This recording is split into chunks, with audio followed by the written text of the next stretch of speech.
Welcome, Kathryn, to the Alopecia Angel podcast. It's such a delight to have you here today. Thank you so much for your time and for your sharing your wisdom and expertise. Today, we will be talking about anxiety and how you help people overcome this. Yes, thank you so much for having me on your podcast. My pleasure. So, tell us a little bit how you got into this, but then also what your method for helping people with anxiety looks like. Sure. I think, like most people, when you get into a service industry, such as working with people and regulation for emotions, it is because you needed that at one point in your life. So initially, it came out of my own process, my own healing journey. I was working in entertainment where stress and emotions are suppressed, and that's normalized within the industry because everything needs to happen right away. And so you just have to keep moving. Similar to most people, I learned how to cope by disconnecting from my body. And so over time, that showed up as burnout with unhealthy coping mechanisms, such as overusing substances. I just had a moment where I had emotionally and mentally hit rock bottom, and that was just enough for me to really want to take control and change the trajectory of my life. So I devoted so much time into learning how to connect my body again and regulate my nervous system so that I could actually listen to what my body was telling me. I did that through yoga, some somatic practices, Reiki, sound therapy, and coaching work, specifically cognitive behavioral therapy. And from that point on, I just dedicated myself to that part of my life. I still kept working in entertainment with the idea that I wanted to shift out of that entertainment industry somehow. And the more that I kept doing yoga, the more that I dove into my studies, people, coworkers would come up to me and ask me, "What are you doing? There's something different about you. So like, what are you doing?" And I would share with them just all the different practices. And then they would start asking me about yoga, about energy work. And that's when I realized that there were more people that actually were interested in this line of work, this type of healing modalities than I had realized. So I would share with them what I knew. And out of that's really when I decided to just make it something that I offered people. I think it's so beautiful that when we embody our new life, when we embody our new trajectory, our new path, our new everything that we're creating, that people notice and that people want that. Yeah. It's so beautiful because when you find people who live in integrity, who live and breathe what they teach, who live and breathe how they help people, that is almost like the unicorns that are out there. There's many, but there's also many people living outside of integrity. For example, I met a weight loss coach here recently, and she's in her mid 40s and she helps midlife people, women in particular, lose weight naturally, holistically, diet and lifestyle, all the things,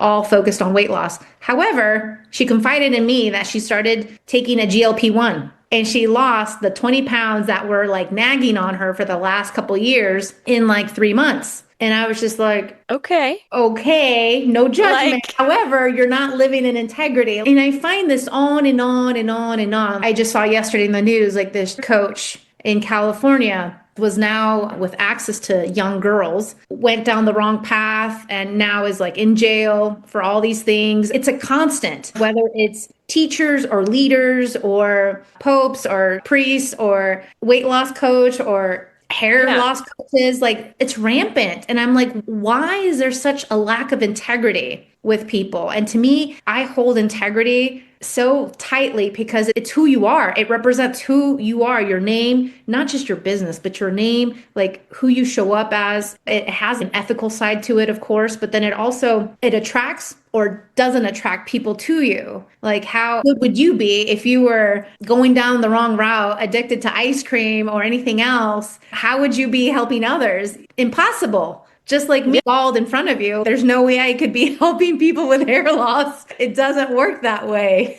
Yeah, it's so interesting that you bring up integrity because last week I'd had an interview and the conversation turned into living in integrity with who you are, what you do. So I think it's something that more and more people are becoming aware of, where they're noticing that the offers that people have out there, whether it's a weight loss coach or someone who's saying that they're gonna heal you with energy or hair loss coaches or what have you, like more people are starting, especially with AI, because there's a lot of things that we need to look out for. So I think AI has prompted people to start looking at all of the details to determine if it's a real person. And then if it is a real person, okay, is their life actually, are they living in accordance with what they are sharing, with what they're teaching? So every year I pick a word to really focus on. Instead of doing New Year intentions, I pick a word and have that be my theme of the year. So integrity is actually my word for 2026 because I've just noticed there are like small things that I could tweak in my own lifestyle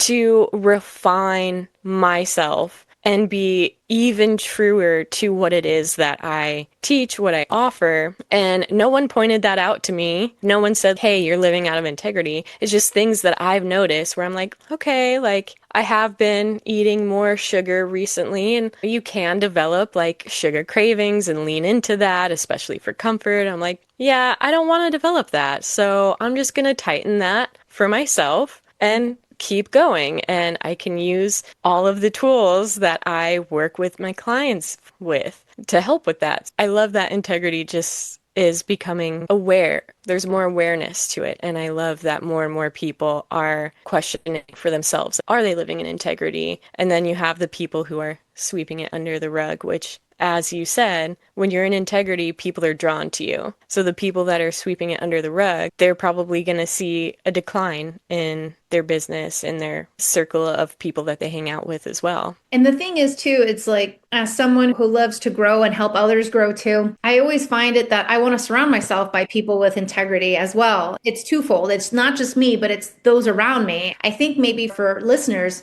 they could start asking themselves, like, how do you know if you're out of integrity? If you don't do what you're going to say you're going to do. So, for example, even if you're 5 minutes late, 5 minutes late already makes you out of integrity. You should have been there 5 minutes before you were supposed to arrive. And it's something small as arriving on time, or even something bigger where a favor was involved and then last minute Mm-hmm. you cancel or you don't even show up. And to me, when you have this habit or these patterns of canceling all the time or doing things last minute or what have you, that's an area that potentially that needs to be tweaked in and of itself.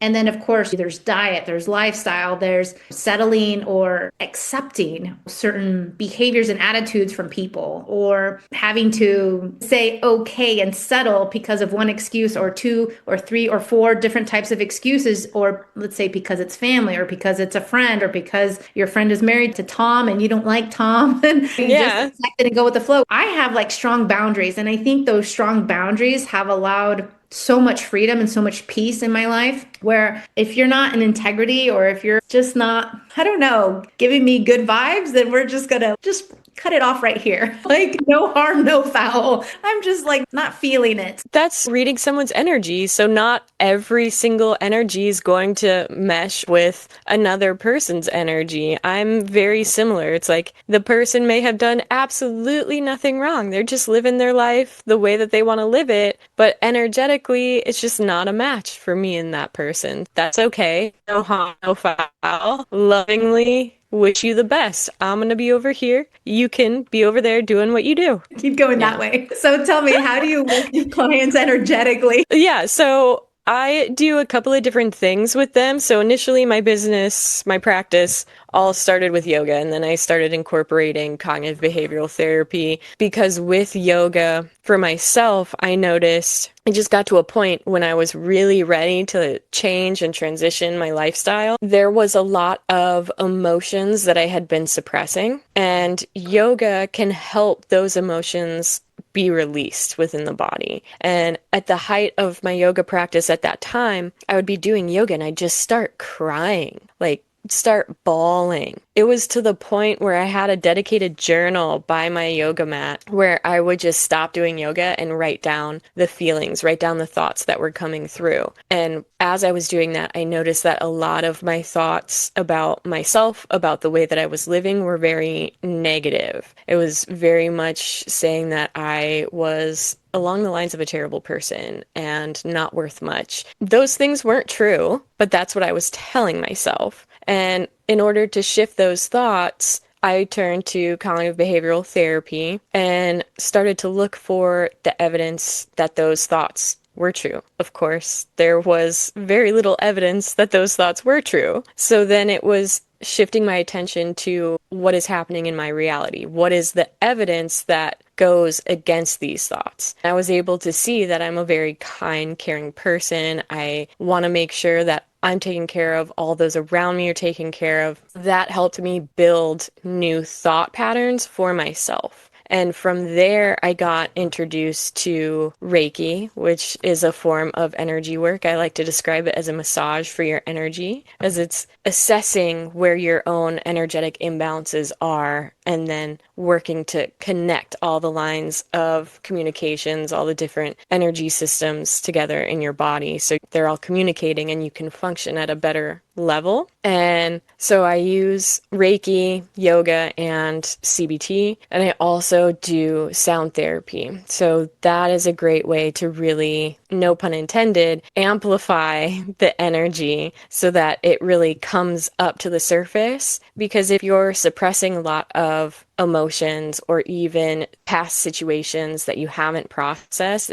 and they can start to cause physical illnesses, physical imbalances. So with sound, it really helps penetrate the body and can help shift the cells in your body by shaking the individual water particles. So it's actually helping restructure the physical composition of the cell, which is really cool to me. With that, it helps to bring those emotions, those memories to the surface. So sometimes, especially if you're really working through it, your first few sound healing sessions can be a little bit more difficult. They can be a little bit more uncomfortable because in order to get through it, you have to experience it. You have to go through it. By pushing down those emotions, you're just delaying the time in which you feel them. So the sound and Reiki really provide the space for you to do that. Can you describe what Reiki is? I know what Reiki is, but for those who have no idea, who've never done yoga or who've never done Reiki or never even heard of this word, please explain what Reiki is, just in. Sure, I'd love to. So Reiki means universal life force energy in Japanese, and it operates under the notion that everything is comprised of energy. So there's energy in you, there's energy in me, there's energy flowing all around us. And what Reiki does, I feel like this is a common misconception because I get this question a lot from people who are new to Reiki or who have never heard of it. But the practitioner is not putting their energy in you. I just want to be clear about that. I'm not putting my energy into people. The practitioner is a conduit for the collective energy. So, in a sense, you're becoming that open channel, tapping into the collective energy and helping using that to direct the person's energy around. So if there will identify if there are any areas where your energy is stuck, where it might be moving slower. If you think about your body, because we all know we have the meridian system. So if you think about that system almost as like a motherboard in a computer, if you have one area that's short circuiting, there's usually another area that's trying to compensate for that. So you have one area that's frying out, one part in your energetic body might be trying to overcompensate and work really hard. So once those are identified, the rest of the session then becomes working on smoothing those imbalances out, helping remove those blockages so that we can connect all the different energy centers in your body together, make sure all the energetic channels are open. Reiki has so many benefits. It is designed specifically to help trigger the parasympathetic nervous system,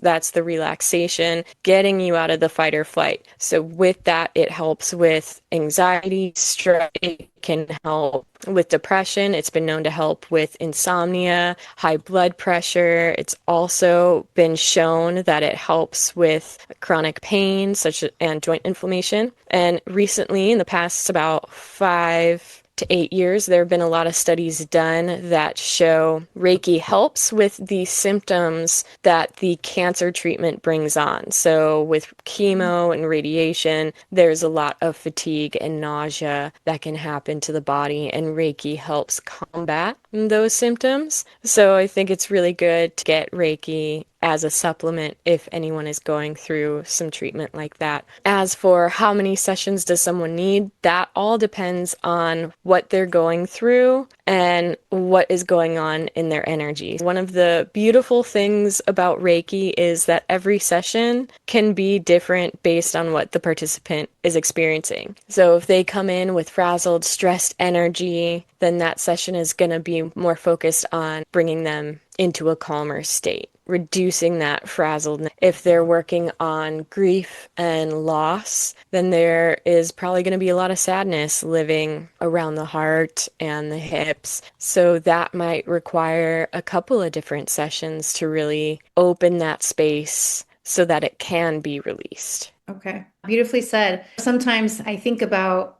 doing things on a regular basis or a consistent basis, or even like a planned out strategy. A lot of times too, instead of just being like, oh, my neck hurts, I need to go see my chiro. How about let's do a check-in every, I don't know, month, couple weeks? I don't know. Like, what would you recommend somebody do in terms of Reiki? Your chiro, my chiro at least, tells me, come see me weekly. I'm just like, I don't need you weekly. But Yeah. there's always like an agenda there, right? So maybe it's once a quarter or once a month. I think once a month is a good frame, a good possibility. Commitment time-wise, all of these things. What would you say? So when I'm working with people who are shifting patterns of addiction, I see them bi-weekly, so every 2 weeks, because a lot can shift energetically when you're really focused on removing a pattern from your life. Doesn't necessarily have to be substance use. And then when they feel a little bit more stable in their choices, then we drop down to once a month. I also have clients that are for like regular maintenance and upkeep. It's once a month. So I would suggest once a month. And if you're really working on something emotionally that you need a lot of support with, or even just want that extra support, because going through things like grief and loss,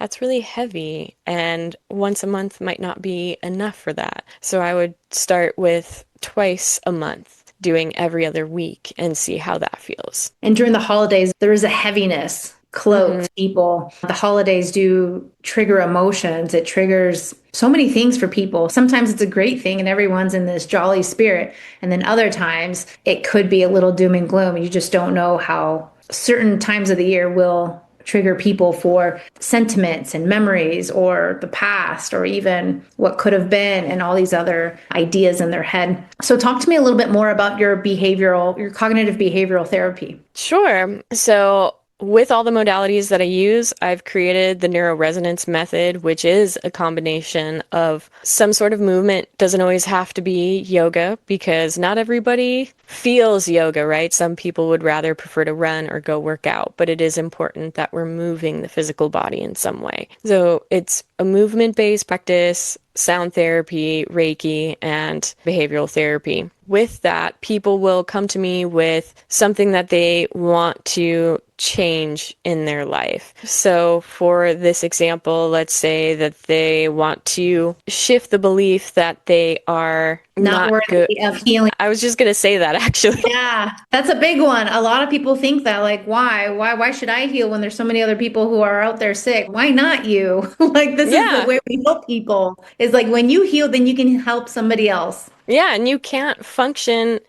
help if you're not functioning at your best. It's also a journey. There's always going to be more that you can do, more that you can work through. Once you succeed in one area, you're like, oh, I can refine this and work on this. So say you're working with that example, you believe you're not worthy of healing, and at the same time, you know that there's a lot of stuff that you've been carrying, whether it's your stuff or loved ones, friends, family. We work on first identifying that thought and where it shows up in your life. How does it show up? Does it keep you from taking initiative? Does it keep you from going to the gym? Does it keep you from shifting your diet to something a little bit healthier rather than eating processed foods primarily?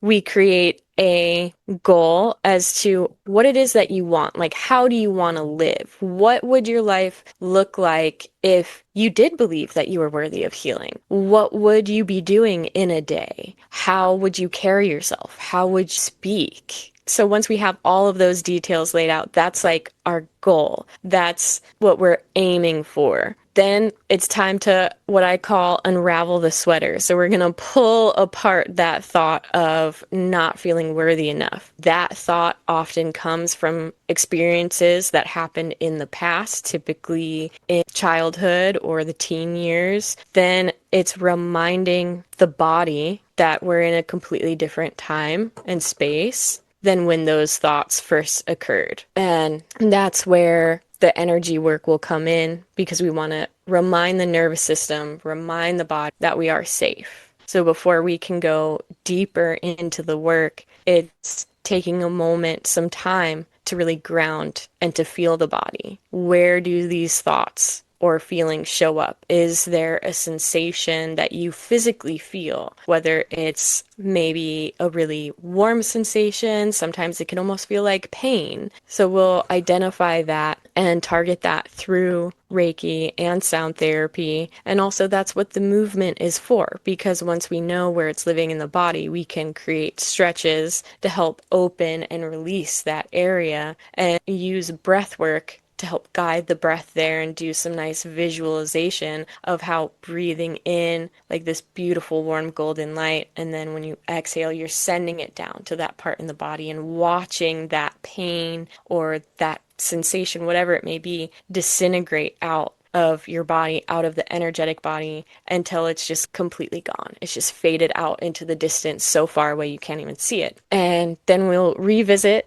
the cognitive behavioral side of it and start looking for examples that go against the initial belief. So here we would be looking for examples that you are worthy of healing. The first example would be one that you have decided to do something about it, that you're ready to shift that. Another example is that you've already started working on it just by talking about it, right? So those examples often are very long and typically outweigh the examples of not feeling worthy. And each day it's making one little change of, okay, you have everything written down about the person you want to be, the person who believes that they are worthy of healing. So then it's holding yourself in integrity to that. And maybe you just watch how you speak about yourself for a week. Like, instead of yourself when you say negative things, and then automatically just shifting it out loud. So you're getting used to yourself hearing the positive change. Because once we believe what we hear, and even if we say it for ourselves, even if we don't believe it at first when we're saying it, with repetition, we start to believe it. We start to feel that's possible.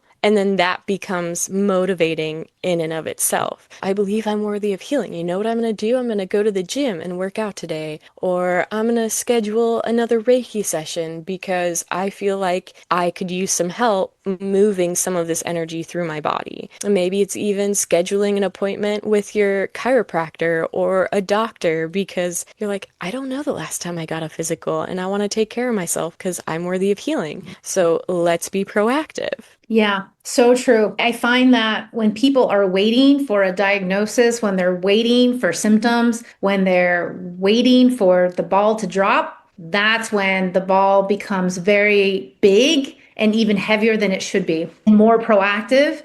And I think this is one of the biggest lessons I learned with alopecia, going through it myself, is that no longer am I waiting. And let me just preface that, is that I was always on top of all my annual checkups. by conventional Mm-hmm. medicine standards. I was always on top of my dental cleanings. I was always on top of everything. As I mentioned earlier, I have planned most things out as much as possible. I do leave a little room for spontaneity, but when it comes to doctor's appointments, there is no spontaneity unless it's an emergency, right? Well, that's the only spontaneous appointment that you would have as an emergency. So I always like plan this out, have reminders on my calendar, this type of thing. But even when alopecia just came out of nowhere type thing, that one of the biggest lessons out of that was to now be extremely proactive with my health. And it's no longer about just planning the basics. Now it's going above and beyond. And going above and beyond, I think, has allowed me and even my clients to keep their hair long term. I healed myself. It's been 10 years now,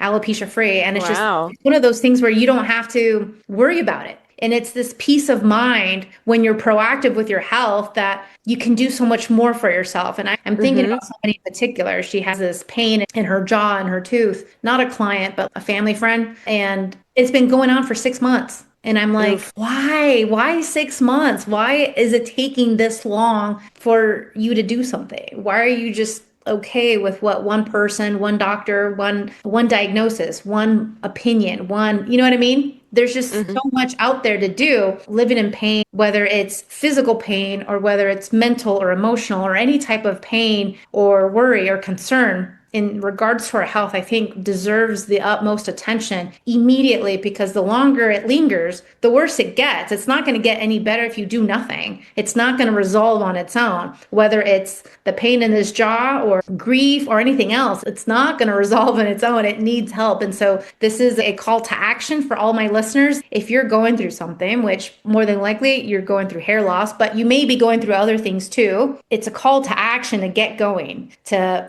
put the foot on the gas pedal and start being proactive because it's not going to resolve on its own. And even when you have, let's say, the autoimmune alopecia and you have the sporadic bald spot and then it like closes up real quick like a clam, what I've seen is that every time that this sporadicness happens, it just gets bigger and bigger until it's so big where it's really calling your attention. And by this time, you've already lost eyelashes, eyebrows, maybe your full head, maybe all the hair on your body. Why get to that point when we can mitigate it now where it's small? Think of it like a forest fire. You want to grab it when it's small, not when it's already uncontrollable, only 20% contained, this type of thing. We know what forest fires do. So let's not destroy more than what we should and rein it in. Yeah, and if you catch it and work with it at the early stages, then you have a better chance of getting all of that back at a quicker rate, right? Because if the whole forest burns, that's going to take a long time to get back to a healthy spot for the gut biome in your body to recalibrate and for your nervous system to understand that it can regenerate. Hair can regenerate most things.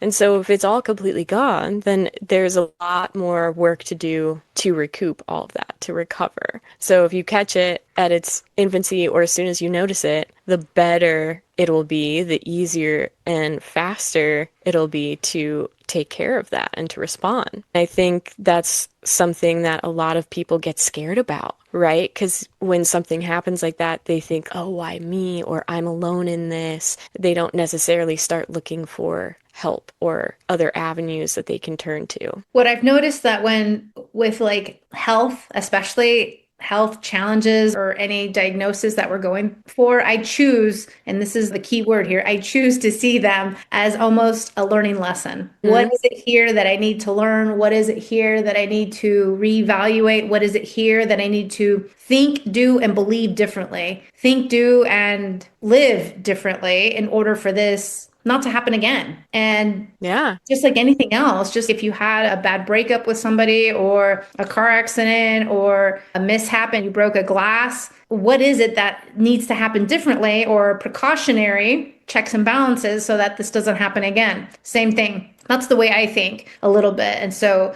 with alopecia, it's the same way. It's a slew of learning lessons that we can implement, change, and then not have to live again, not have to suffer through that again. And I think maybe for your clients, it's the same way. It's all a learning lesson Yeah. and it's Yeah. all a reframe. It's all a different choice in how we choose to live. And again, it's all a choice. Yeah, beautifully said. What were some of the things that you did to help yourself heal from alopecia? I did so many things. I always say that healing alopecia is holistic. It's mind, Mhm. body, and spirit. It's all of it together. And depending on each person, our triggers, our imbalances, our root causes are all going to look a little different for each person. We're not all the same. Even if it was two twin sisters or two twin brothers that are going through alopecia at the same time, again, root causes and they might overlap, just like Mhm. I might overlap on many things, but there's other things where we're different. And it's the same thing when it comes to factors to healing. And in my case, there was numerous, but because I had no guide, because I had no program, no nothing. I was bouncing around doctors in Europe and also in the US. It was really seeing what that landscape looked like first, evaluating what they had said and seeing if it resonated with me or it was in alignment with me for my future. So at the time, I was dating and I was almost engaged, not quite engaged, but getting there, already having talks with my now husband. And it was that type of thing where if I get married, then I want kids. And if I want kids, I want healthy kids. Right. And my healthy kids are more important to me than my hair. And they're so much more important to me. And this is why I chose the natural route, because God forbid I go down the route of medications, which for any of you listening, you can grab that free PDF on my website and see all the side effects, negative side effects that these medications give you, whether you're a male or female, and the ramifications of that, and how at the end of the day, it's all going to backfire because our bodies are not meant to be on medications for life. So sorry. I'm the bearer of bad news, 100%. whether it's a JAK inhibitor, a steroid cream, or anything else. Like at some point, it's going to backfire. It's not going to work. You're going to have a reaction or you're going to have a negative side effect that you're not going to, one of the three or all three are going to happen. I didn't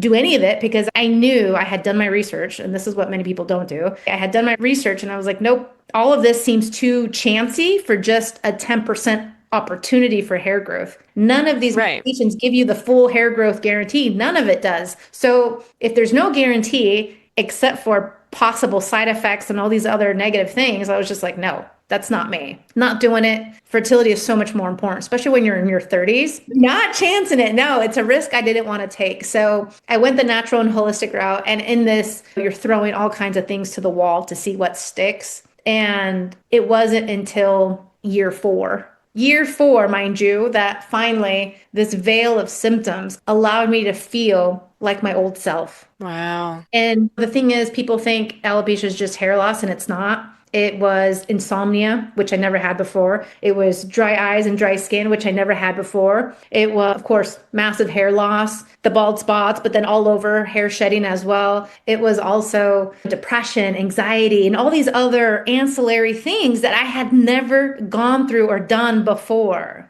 I've never felt depression. I never felt anxious before. I never felt lethargic before. I never felt that I couldn't even just mindfully walk on the treadmill before. Like it was so hard for me to get out of bed and make lunch. My memory was zapped. I couldn't remember my grocery list. And mind you, you hear me now, I'm very energetic. I have lots of energy. This is me every day. This is me every day, my whole entire life, except for that period of alopecia. That period of alopecia, I was a complete zombie. I just couldn't function. And I didn't know that it was all due to this tsunami of something called alopecia. I had no idea. I thought alopecia was just the hair loss. I thought it was the diagnosis of the hair loss and that was it. And lo Hmm. and behold, it was a bigger, greater landscape of health issues that were just falling on me like rain. Snowballing. It was scary. It was horrifying. And for somebody at her healthiest, for somebody who was fit and lean on the outside, who had the personal trainer, who was going to the gym, I couldn't muster the strength to do anything. I was useless in many ways. Like Mm. I could barely make lunch. To see coming over all this, all of it's just a learning lesson. It's the beauty of the possibility for a new change, a new way, a new everything. And a lot of it Hmm. stems from understanding you, being self-aware, understanding your blind spots and your triggers. But how do you know what all of this is unless you're guided? And so Yeah. that was like the start of wanting to help others because, of course, in your journey, you're coming along, you're banding together with other people who are going through your same situation. And maybe for you, it was the same, right? You're getting to know people, whether it's online or in person, who also have alopecia, who've also been dealing with this, and you're banding together, but no one's healing. And you see what Hmm. they're doing. So you're like, okay, I'm not going to do any of that because none of that's working for them. So Right. let's not do that. So let's do something alternative. And lo and behold, that's where I got the results. And lo and behold, it took 4 years, but I knew people needed to know. I knew people needed answers, results, more than anything, results. That's spectacular. It's such an inspiring story because it's something that like you had to face for yourself, right? You could have chosen to go the Western medical route and take medications, but there was something in you that was like, no, not right. I'm going to research this though. You got that confirmation and found a way that really worked for you. And I love that you had the belief of no, it's not just physical, it's mind, body, and energy connection. Because that's All of it. really, it's all of it. That's exactly what I believe too. And that's when you have something that's an emotional, whether that's anxiety, social anxiety, or you're using and abusing substances, there's a deeper root for that, right? Those things are symptoms of something that is living within you, whether it's a deep rooted belief or something that you constantly keep being told. And it is a combination of all three of those things, right? The physical, the mental, and the energetic, emotional space. You have to look at everything. You have to uncover Mm-hmm. it to get to where you're going. It really is that way. But the cherry on top was being 40 years old and getting pregnant on the first try. So it like confirmed everything. I'm just like, you've been on the right path, and this is definitely the way to go if it's like upgrading your fertility with not even a second thought. I feel like anyone who's in integrity and a practitioner helping others, such as yourself, it's the same way. Like you came from a dark space, and out of that dark space, now you bring light to others. And it's maybe we didn't set out to do these things. I don't know if 10 years ago you would have been like, I'm gonna help people with hair loss. Probably not. You were probably on a completely different career trajectory. And that's where I was. Like, if someone told me 10 years ago that I would be working in the health and wellness industry, helping people navigate through anxiety, social anxiety, breakups, and addictions, I would have laughed in their face and been like, no way. Like, I've been training my whole life to work in entertainment, to be a production manager, to be a producer. Like, that is what I'm doing. So it isn't until you have that shift, that change within yourself, where you acknowledge that your darkness, the thing that you went through, can become your greatest offering to people because you aren't the only one that went through it. You aren't the only one that felt like they were stuck looking for help. For me, it was similar. Like, I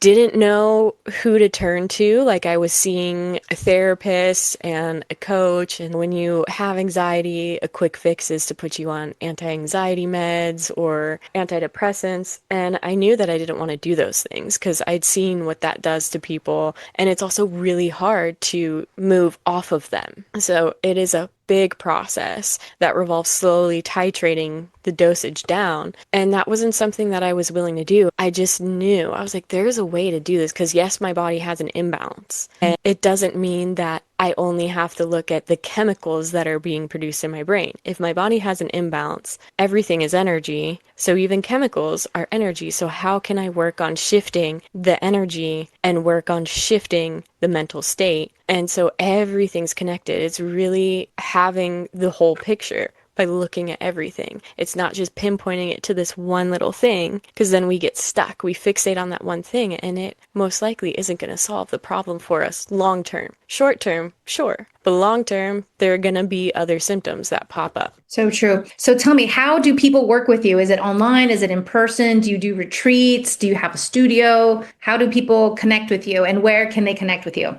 Beautiful question. So I do offer all of this virtually.